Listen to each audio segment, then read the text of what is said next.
और करंट इस डायरेक्शन से एंटर करेगा तो यहां बनेगा पॉजिटिव पोलरिटी यहां, और मल्टीप्लाइड में अगर 3 कर दूं तो ये मुझे मिल जाएगा the potential drop across 3 ohm resistance, है ना।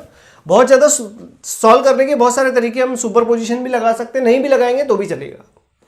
अब जरा देखें कि मैं लगा देता हूं एक KVL, केस पॉइंट का पोटेंशियल है V2 and this potential is V out, तो मैं लिख सकता हूं ऐसा, केस में मैं लगा देता हूं वर्चुअल ग्राउंड, तो अगर ये 3 वोल्ट पे है तो ये भी हो जाएगा 3 वोल्ट पे, और ये हो जाएगा 3 वोल्ट पे, तो ये भी शॉर्ट सर्किटेड नोड है, ये भी हो जाएगा मेरे पास 3 वोल्ट पे। 3 वोल्ट ग्राउंड के साथ मिलके जो करंट बनाएगा that is 3 - 0 divided by 1K, तो ये करंट का वैल्यू होगा 3 मिली एम्पियर।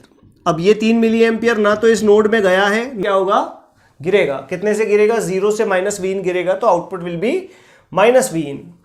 नाउ अब ये हुआ लो पोटेंशियल पे, ये हुआ हाई पोटेंशियल पे, तो यहां से करंट बनेगा Vin डिवाइडेड बाय R।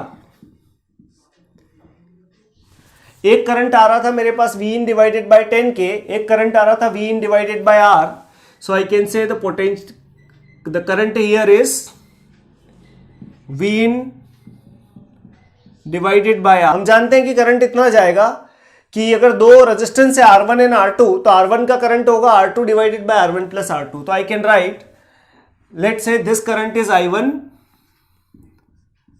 और दूसरे करंट को मैं लिखता हूं I2, तो I1 का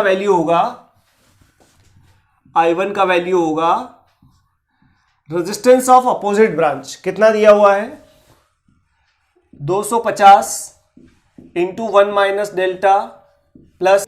तो आज हमने कुछ क्वेश्चंस ट्राई किए जो कि थे लीनियर ओप एम्प पे बेस्ड। अब इसमें हम नॉन लीनियरिटी डालेंगे और देखेंगे कि ये रिजल्ट कितने डेविएट होते हैं।